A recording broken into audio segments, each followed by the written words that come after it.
The Secret of Macarger's Gulch by Ambrose Bierce. Northwestwardly from Indian Hill, about 9 miles as the crow flies, is Macarger's Gulch. It is not much of a gulch, a mere depression between two wooded ridges of inconsiderable height.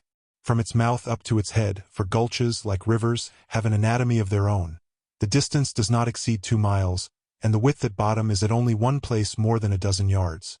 For most of the distance on either side of the little brook which drains it in winter and goes dry in the early spring, there is no level ground at all. The steep slopes of the hills, covered with an almost impenetrable growth of manzanita and chemisal, are parted by nothing but the width of the water. Of course, no one but an occasional enterprising hunter of the vicinity ever goes into Macarger's Gulch, and 5 miles away it is unknown, even by name. Within that distance in any direction are far more conspicuous topographical features without names, and one might try in vain to ascertain by local inquiry the origin of the name of this one. About midway between the head and the mouth of Macarger's Gulch, the hill on the right as you ascend is cloven by another gulch, a short dry one, and at the junction of the two is a level space of 2 or 3 acres, and there a few years ago stood an old board house containing one small room. How the component parts of the house, few and simple as they were, had been assembled at that almost inaccessible point is a problem in the solution of which there would be greater satisfaction than advantage. Possibly the creek bed is a reformed road. It is certain that the gulch was at one time pretty thoroughly prospected by miners, who must have had some means of getting in with at least pack animals carrying tools and supplies. Their profits, apparently, were not such as would have justified any considerable outlay to connect Macarger's Gulch with any center of civilization enjoying the distinction of a sawmill. The house, however, was there, most of it. It lacked a door and a window frame, and the chimney of mud and stones had fallen into an unlovely heap, overgrown with rank weeds. Such humble furniture as there may once have been and much of the lower weatherboarding had served as fuel in the campfires of hunters, as had also, probably, the curbing of an old well, which at the time I write of existed in the form of a rather wide but not very deep depression nearby. One afternoon in the summer of 1874, I passed up Macarger's Gulch from the narrow valley into which it opens, by following the dry bed of the brook. I was quail shooting and had made a bag of about a dozen birds by the time I had reached the house described, of whose existence I was until then unaware. After rather carelessly inspecting the ruin I resumed my sport, and having fairly good success prolonged it until near sunset, when it occurred to me that I was a long way from any human habitation, too far to reach one by nightfall. But in my game bag was food, and the old house would afford shelter, if shelter were needed on a warm and dewless night in the foothills of the Sierra Nevada, where one may sleep in comfort on the pine needles without covering. I am fond of solitude and love the night, so my resolution to camp out was soon taken, and by the time that it was dark I had made my bed of boughs and grasses in a corner of the room and was roasting a quail at a fire that I had kindled on the hearth. The smoke escaped out of the ruined chimney, the light illuminated the room with a kindly glow, and as I ate my simple meal of plain bird and drank the remains of a bottle of red wine which had served me all the afternoon in place of the water, which the region did not supply, I experienced a sense of comfort which better fare and accommodations do not always give. Nevertheless, there was something lacking. I had a sense of comfort but not of security. I detected myself staring more frequently at the open doorway and blank window than I could find warrant for doing. Outside these apertures all was black, and I was unable to repress a certain feeling of apprehension as my fancy pictured the outer world and filled it with unfriendly entities, natural and supernatural. Chief among which, in their respective classes, were the grizzly bear, which I knew was occasionally still seen in that region, and the ghost, which I had reason to think was not. Unfortunately, our feelings do not always respect the law of probabilities, and to me that evening the possible and the impossible were equally disquieting. Everyone who has had experience in the matter must have observed that one confronts the actual and imaginary perils of the night with far less apprehension in the open air than in a house with an open doorway. I felt this now as I lay on my leafy couch in a corner of the room next to the chimney and permitted my fire to die out. So strong became my sense of the presence of something malign and menacing in the place, that I found myself almost unable to withdraw my eyes from the opening, as in the deepening darkness it became more and more indistinct. And when the last little flame flickered and went out I grasped the shotgun which I had laid at my side and actually turned the muzzle in the direction of the now invisible entrance, my thumb on one of the hammers, ready to cock the piece, my breath suspended, my muscles rigid and tense. But later I laid down the weapon with a sense of shame and mortification. What did I fear and why? I, to whom the night had been a more familiar face than that of man. I, in whom that element of hereditary superstition from which none of us is altogether free had given to solitude and darkness and silence only a more alluring interest and charm. I was unable to comprehend my folly, and losing in the conjecture the thing conjectured of, I fell asleep. And then I dreamed.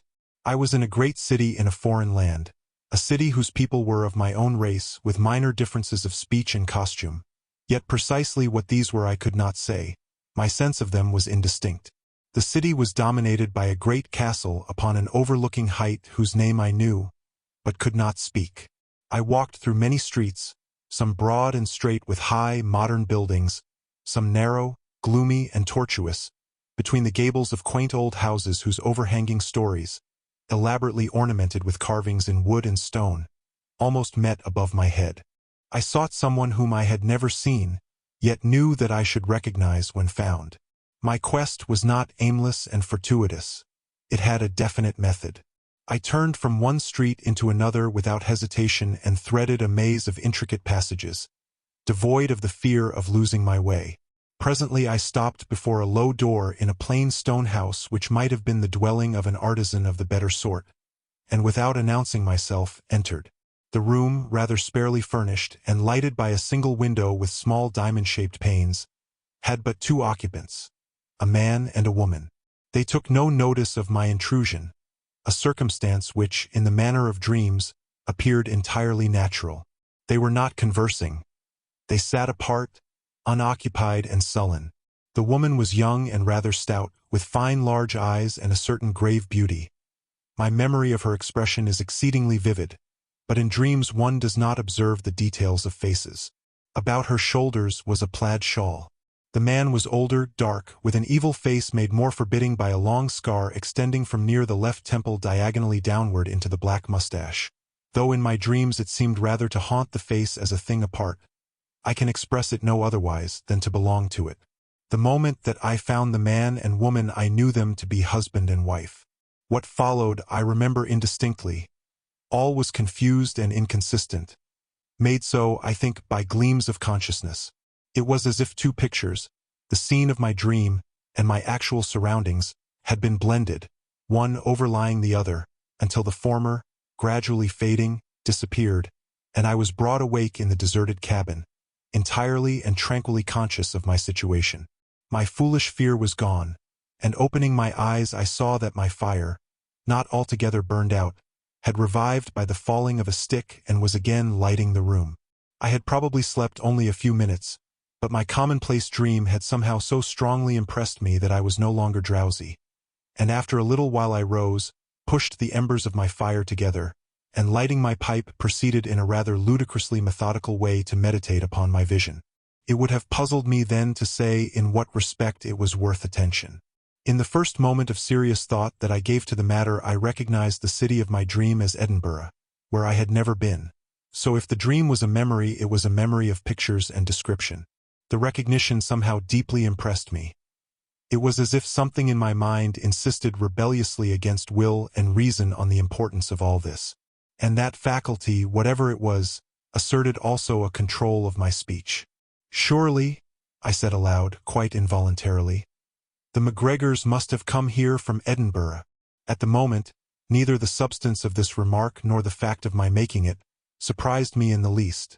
It seemed entirely natural that I should know the name of my dreamfolk and something of their history. But the absurdity of it all soon dawned upon me. I laughed aloud, knocked the ashes from my pipe, and again stretched myself upon my bed of boughs and grass, where I lay staring absently into my failing fire, with no further thought of either my dream or my surroundings. Suddenly the single remaining flame crouched for a moment, then, springing upward, lifted itself clear of its embers and expired in air. The darkness was absolute.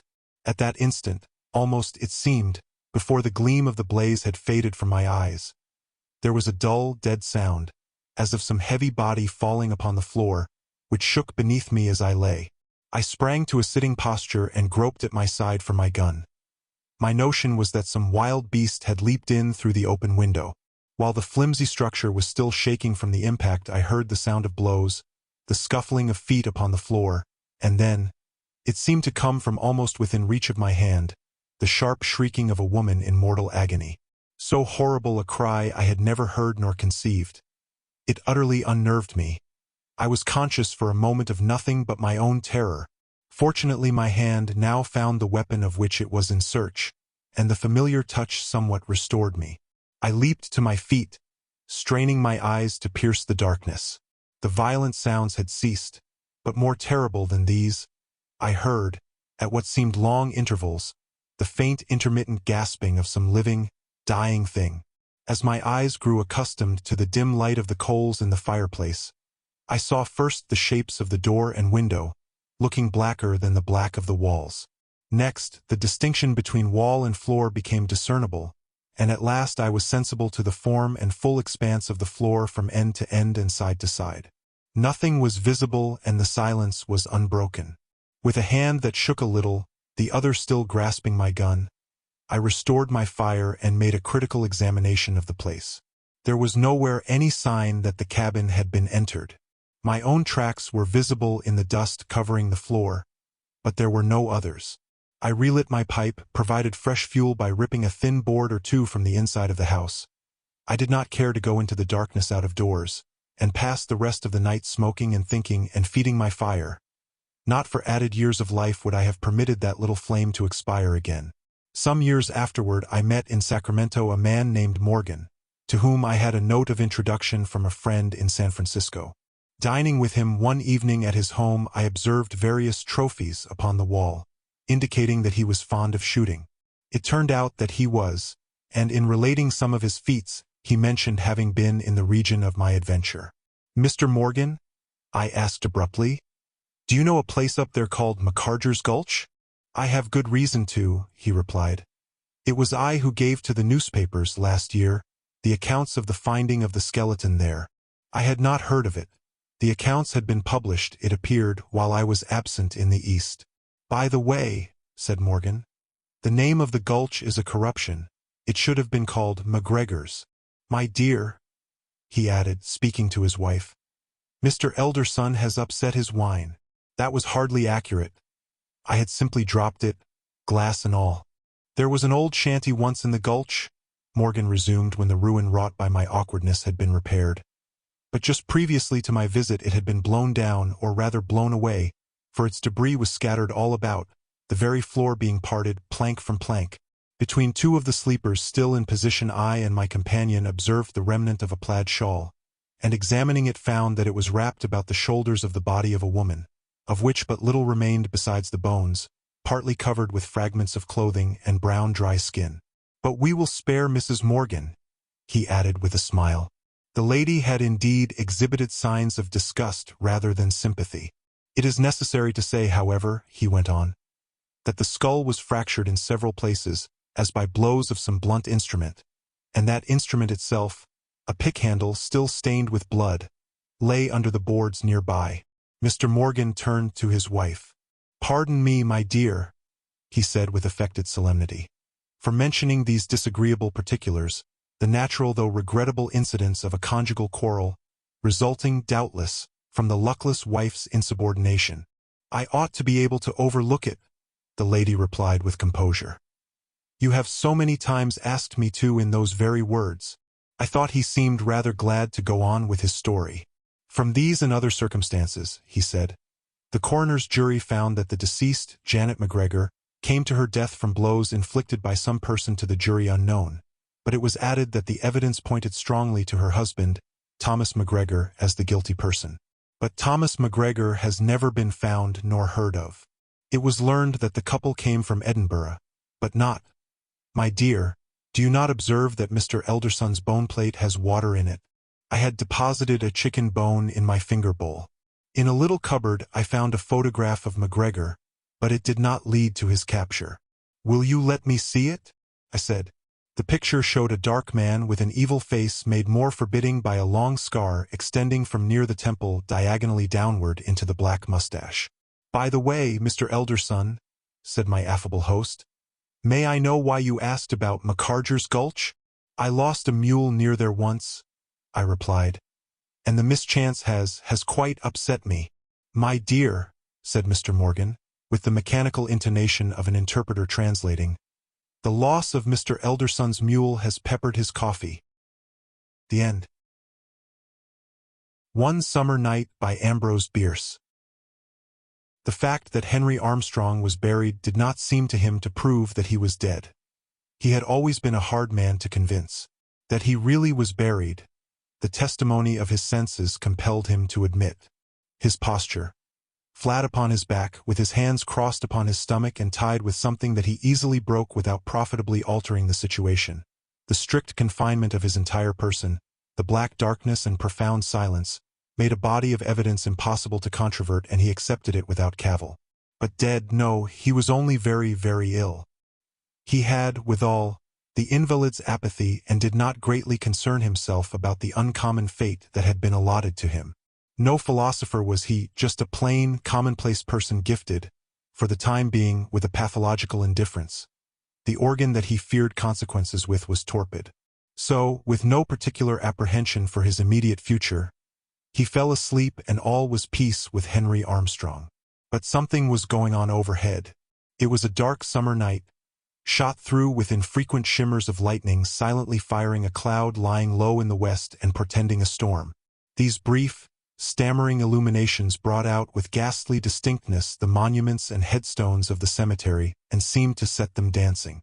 It was not a night in which any credible witness was likely to be straying about a cemetery, so the three men who were there, digging into the grave of Henry Armstrong, felt reasonably secure.